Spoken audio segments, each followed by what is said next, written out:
హ్రీంకారాసనగర్భితా నలశిఖాం సౌక్లీంకళాం బిభ్రతీం సౌవర్ణాంబరధారిణీం వరసుధా ధౌతాం త్రినేత్రోజ్వలాం వందే పుస్తకపాశమంకుశధరాం స్రగ్భూషితాముజ్వలాం త్వాం గౌరీం త్రిపురాం పరాత్పరకళాం శ్రీచక్ర సంచారిణీ. మన భారతం ప్రేక్షకులందరికీ కూడా మరి ఒకసారి స్వాగతం. ఈరోజు మనం వీడియోలో దేవీ నవరాత్రులు విజయదశమి పండగ ఉద్దేశించి ఈ దేవీ నవరాత్రులు ఎందుకోసం జరుపుకుంటాం, అలాగే దీని యొక్క విశేషమైన కథ మహిషాసురమర్ధిని ఎందుకు చేసుకుంటాం అనే దాని గురించి మనం ఈరోజు వీడియోలో తెలుసుకుందాం. ముందుగా రాక్షసులకు ఆదిపురుషుడైనటువంటి ధనువు, ఈయనకి ఇద్దరు కుమారులు. వారి పేర్లు రంభుడు, కరంభుడు అని ఇద్దరు. వీరికి పిల్లలు లేకపోవడం వలన వీరు ఇద్దరు కూడా చెరొక మార్గంలో తపస్సు చేయడం మొదలుపెట్టారు. ఇందులో కరంభుడు అనే అతను నీళ్లలో నుంచుని ఒంటికాల మీద తపస్సు చేయటం, రంభుడేమో పంచాగ్నుల మధ్యలో తపస్సు చేయడం మొదలుపెట్టారు. వీళ్ళ తపస్సును చూసి సహజంగా ఇంద్రుడికి తన ఇంద్ర పదవి కోసమే చేస్తున్నారనేటువంటి భయం వల్ల వీళ్ళిద్దరిని తపస్సుని ఏ విధంగా భగ్నం చేయాలని ఆలోచించి ఒక మొసలి రూపంలో కరంభుడిని నీళ్లలోకి వచ్చి కరంభుడి యొక్క కాళ్ళను పట్టుకుని నీళ్లలో లాగి ప్రాణం ఊపిరాడకుండా చేసి కరంభుడు చనిపోయే విధంగా చేస్తాడు.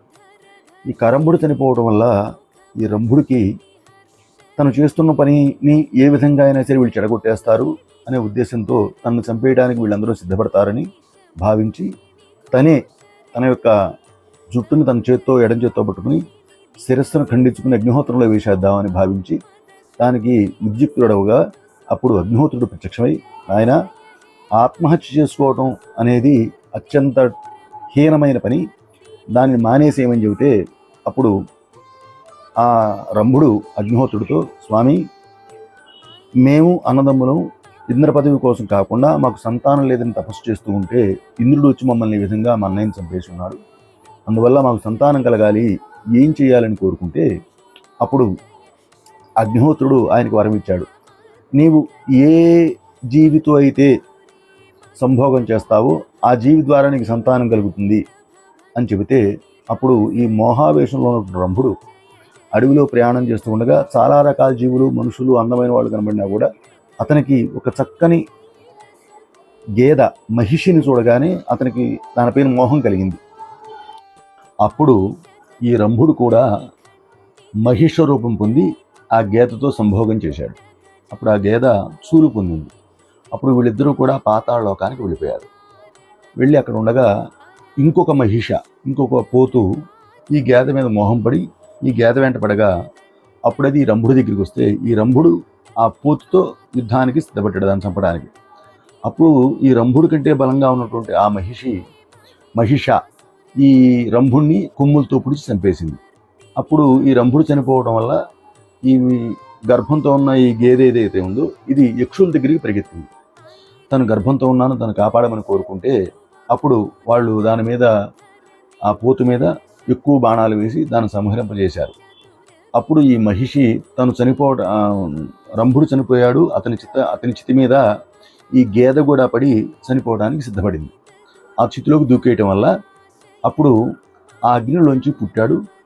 ఆ రంభుని యొక్క ఆ మహిషి యొక్క గర్భంలో ఉన్నటువంటి ఏదైతే గర్భం ద్రావించిందో ఆ గర్భంలోంచి ఈ మహిషాసురుడు ఒక మనిషి రూపంలో బయటికి వచ్చాడు. మహిషి ద్వారా మహిషిలో గర్భం పొంది బయటకు వచ్చాడు కాబట్టి ఇతనికి మహిషాసురుడు అని నామకరణం చేశారు. వీడు కూడా అనేక విధములైనటువంటి తపస్సులు చేసి బలాన్ని పొందాడు. కానీ వీడికేమిటి, తను చనిపోతాం, చంపేస్తారు దేవతలు అనే భయం ఒకటి ఉండేది. అందువల్ల వీడు బ్రహ్మ గురించి ఘోరమైన తపస్సు చేసి బ్రహ్మ దగ్గర వరాన్ని పొందాడు. బ్రహ్మ ప్రత్యక్షమైతే ఏం వరం కోరుకున్నాడు, నాకు చావు లేకుండా వరమయ్యా కోరుకున్నాడు. కానీ బ్రహ్మ ఏం చెప్పాడు, పుట్టినవాడు ఖచ్చితంగా చనిపోతాడు, అది కాకుండా ఏదైనా వరాన్ని కోరుకో అని చెబితే వీడు అతి తెలివి, మందబుద్ధి సహజంగా మనుషులకు అందరికీ ఉంటాయి కదా, ఇటువంటి లక్షణంతోనే వీడు మనుషులు కానీ దేవతలు కానీ రాక్షసులు కానీ వీళ్ళు నన్ను చంపకూడదు, పురుషుల చేతుల్లో నేను చనిపోకూడదు, స్త్రీ అయితే పర్లేదు అని కోరాడు. అంటే స్త్రీ వాడిని చంపలేదు, నా దగ్గర బలం ఉంది కాబట్టి నేను స్త్రీని చంపగలననే భావంతో వీడు ఆ విధంగా కోరుకున్నాడు. ఈ వరం పొందిన మహిషాసురుడికి దానవులందరూ కూడా రాజుగా అభిషేకం చేశారు. ఈ రాక్షస రాజు అయినటువంటి మహిషాసురుడు భూలోకాన్నంతటిని ఆక్రమించి భూలోకం మీద తన అధికారాన్ని ప్రకటించుకున్నాడు. తర్వాత భూలోకం అయిపోయిన తర్వాత వీడికి పాతాళలోకం సహజంగా రాక్షసులదే, దాని మీద అధికారం కూడా ఉంది. ఇతనికి తర్వాత స్వర్గం మీద కనుబడింది. దేవేంద్రుడి దగ్గరికి తన వాళ్ళని పంపించి, దేవేంద్ర నువ్వు రాజ్యాన్ని వదిలిపెట్టి పారిపో, లేదు నాకు దాసోహం చేయి, దాస్యం చేయమని అడిగితే దేవేంద్రుడు యుద్ధాన్ని ప్రకటించాడు. ఈ రాక్షసరాజు వీడు వరబల ప్రభావితం వల్ల ఇంద్రుడిని జయిస్తాడు. ఇంద్రుడి మీద పోట్లాడితే ఇంద్రుడు పారిపోతాడు. పారిపోయి ఎవరి దగ్గరికి వెళ్తాడు? విష్ణుమూర్తి దగ్గరికి వెళ్తాడు. విష్ణుమూర్తి ఏం చేస్తాడు? శివుడి దగ్గరికి తీసుకెళ్తాడు. వీళ్ళందరూ కలిసి మళ్ళీ రాక్షసరాజు అయినటువంటి మహిషాసురుడితో యుద్ధం చేయడానికి వస్తే, మహిషాసురుడు పురుషుల చేత చనిపోను అనేటువంటి వరాన్ని పొంది ఉండటం వల్ల విష్ణుమూర్తి శివుడు కూడా రాక్షసరాజుని ఏం చేయలేకపోతారు. వాళ్ళు కూడా ఓడిపోయేది తప్పుకుంటారు. ఇందులో మనం కాలము అని చెబుతాం.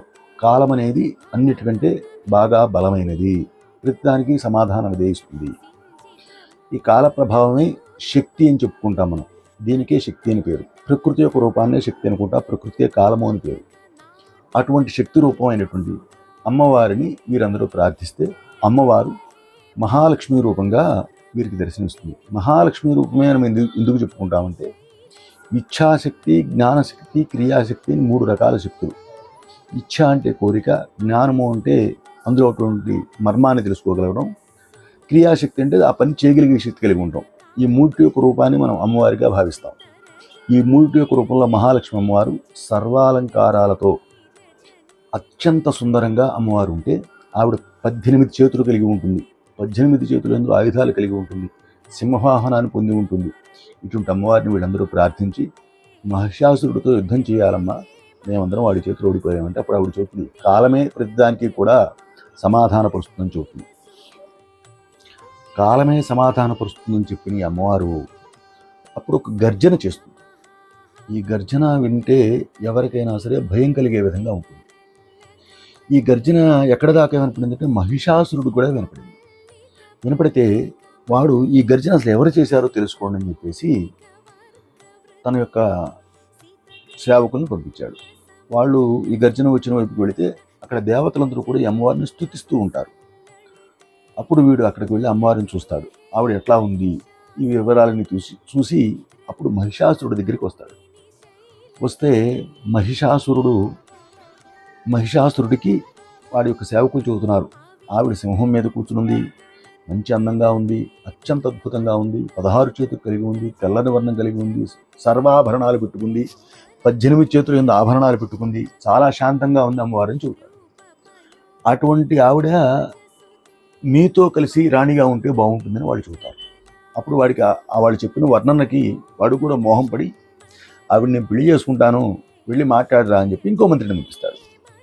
వాడు వెళ్ళి ఆవిడతో మళ్ళీ మా మహారాజు ఫలానా వాడు, ఫలానా మహిషాసురుడు ఇంద్రుని జయించాడు, విష్ణుమూర్తిని జయించాడు, శివుని కూడా జయించేశాడు, ఇంతటి మహానుభావుడు, వాడిని చేసుకుని మహారాజుని చేసుకుని నువ్వు ఆయనతో పట్టమహిషిగా ఉండిపోని కోరితే అప్పుడు ఆవిడ చెప్తుంది.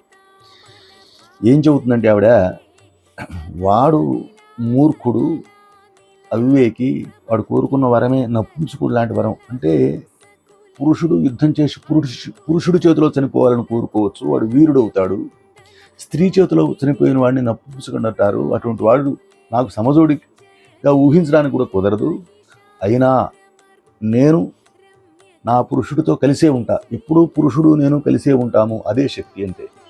నా పురుషుడు సర్వజ్ఞాని, నిరామయుడు, నిరంజనుడు, నిర్గుణుడు, ఇటువంటి లక్షణాలన్నీ కలిగి పురుషోత్తముడు నాతోనే కలిసి ఉంటాడు, మీ ఇద్దరం ఒకే రూపంలో స్త్రీగా ఇప్పుడు దర్శనమిస్తున్నా అంతే అని చెప్పి వాడిని పంపించేస్తే అప్పుడు చివరికి మహిషాసురుడు వాడి మీద యుద్ధానికి వస్తాడు.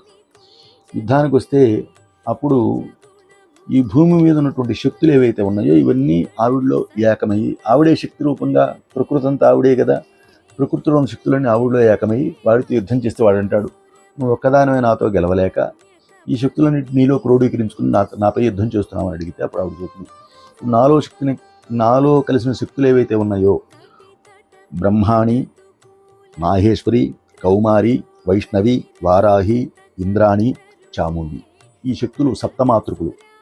ఈ మాతృకులు అనేవి నాలోంచి ఉద్భవించి ప్రకృతిని కాపాడటం కోసం ప్రకృతిలో సంచారం చేస్తూ ఉంటాయి. అటువంటివన్నీ మళ్ళీ నా దగ్గరికే వచ్చేసి నాలోనే కలిసిపోయినాయి. అందువల్ల నువ్వు నాతో యుద్ధం చేసి జయించు అని చెప్పి ఆవిడ అతనితో యుద్ధం చేసి వాడిని చంపేస్తుంది. చివరికి వాడు చనిపోయిన తర్వాత అప్పుడు ఆ చనిపోయిన రోజు ఏదైతే ఉందో వాడితో 9 రోజులు ఘోరంగా యుద్ధం చేసి 9వ రోజు సూర్యాస్తమయ సమయానికి వాడిని చంపేస్తుంది. ఆ రోజే మనం మహర్నముగా చెప్పుకుంటాం. ఆ మరుసటి రోజు వచ్చిన దాన్ని విజయదశమిగా మనం భావిస్తాం. విజయాన్ని ఇచ్చింది, విజయం పొందిన మరుసటి రోజు కాబట్టి దాన్ని విజయదశమి చెప్పుకుంటూ ఉంటారు. విజయదశమి అని భారతంలోంచి ఒక మాట ఉంది. విజయాన్ని ఇచ్చేటువంటి జమ్మి చెట్టు, విజయ దా అంటే ఇచ్చున్నది, శమి అంటే జమ్మి చెట్టు. అటువంటి జమ్మి చెట్టు మీద నుంచి అర్జునుడు ఉత్తర గోగ్రహణంలో జమ్మి చెట్టు మీద నుంచి ఆయుధాలు తీసుకుని వెళ్ళి దుర్యోధనాదుల్ని ఎదిరించి గోవులన్నీ పరీక్షించగలుగుతాడు. ఆ విధంగా జరిగిన రోజు కూడా దశమి అనే చెబుతారు. ఇలా విజయదశమికి 2-3 రకాలుగా మన కథలు ఉంటాయి. అట్లాగే మనకి రామాయణంలో కూడా రాముల వారు అయోధ్యకి యుద్ధానంతరము తిరిగి వెళ్ళిన రోజుని దీపావళి పండుగగా జరుపుకుంటారు. అంటే దానికంటే 20 రోజుల ముందే, అంటే సుమారుగా విజయదశమి పండుగ నాడు రావణాసురుని సంహారం జరిగిందని అని ఆ రోజున కూడా మనకి పుస్తకాలంలో రావణ సంహారంగా రావణాసురుడిని దహనం చేయడం కూడా మనం విజయదశమి పండుగ నాడు మనం గమనిస్తూ ఉంటాం. అటువంటి శక్తి రూపిణి అమ్మవారిని ప్రకృతి రూపంగా చూసి, ప్రకృతి మొత్తాన్ని అమ్మవారిగా చూసి, ప్రతి జీవిలోనూ శక్తిని చూసి, ఏదైతే శక్తి ఉందో దానినే భగవంతుడిగా భావించి, దానిని మనం రూపాన్ని ఎందుకు ఏర్పరచుకుంటామంటే దాని యందు మనకి దృష్టి ఏకాగ్రత కలగడం కోసం దాని మీద దృష్టిని ఏర్పరచుకుని దాన్ని ధ్యానించడం కోసం మనం ఈ విధమైనటువంటి అమ్మవారికి రూపాన్ని ఏర్పరచుకుంటాం. మనం దేవుడికి చెప్పుకుంటే నిరంజనుడు, నిరాకారుడు, నిర్గుణుడు, ఇటువంటి లక్షణాలని ఏవీ లేవు, అన్నీ ఆయన దగ్గర ఉన్నాయని చెబుతాం. అటువంటి రూపంగానే అమ్మవారిని కూడా చూసుకుని మనం భావించాలి. ఇటువంటి అమ్మవారిని ఎల్లప్పుడూ మనస్ఫూర్తిగా, అంటే స్వార్థమైనటువంటి కోరికలు లేకుండా మనం ఎప్పుడైతే అమ్మవారిని కోరుకుని నలుగురి మేలు కోసం ఏదైతే చేస్తామో ఆవిడప్పుడు మనని కాపాడుతూనే ఉంటుంది. అటువంటి అమ్మవారిని మరలా ఇంకొకసారి ధ్యానించుకుంటూ ఈ విజయదశమి యొక్క కథని ముగిద్దాం. శ్రీమంద్రాక్షరమాలయా పరశివాం యః పూజయేచ్ఛేతసా సంధ్యాసు ప్రతివాసరం సునిహితాస్తస్యామలస్యాచరాత్ చిత్తాంభూరుహమండపే గిరిసుతాం వృత్తం విధత్తే రసాద్వాణీ వక్త్రాసురోరుహే జలధిజా గేహే జగన్మంగళ. ఈరోజు మనం అమ్మవారి యొక్క విశేషాన్ని చాలా క్లుప్తంగా చెప్పుకోవడం జరిగింది. ఎందుకంటే ఒక సంభాషణకి తెలియటానికి ఎక్కువ సమయం పడుతుందనే ఉద్దేశంతో ఈ వీడియోను క్లుప్తంగా చేయడం జరిగింది. ఈ కథ మీద మనకి పూర్తి అవగాహన కావాలనుకుంటే దేవీ భాగవతంలో 5వ స్కందంలో మహిషాసురుడి కథ ఉంటుంది, ఇది చదువుకోండి పూర్తిగా. లేదు మనకి మార్కండేయ పురాణంలో కూడా ఈ చండీ సప్తశతి, ఇందులో మహిషాసుర వధ ఇవన్నీ వస్తాయి, అవి కూడా పూర్తిగా చదువుకోవచ్చు.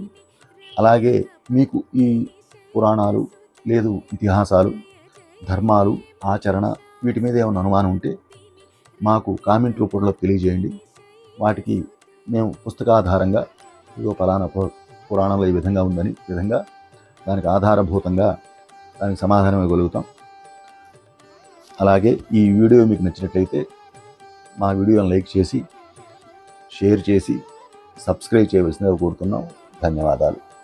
తరువాతి వీడియోలో మనం అమ్మవారి యొక్క పూజా విధానం తెలుసుకుందాం. అందరికీ సెలవు.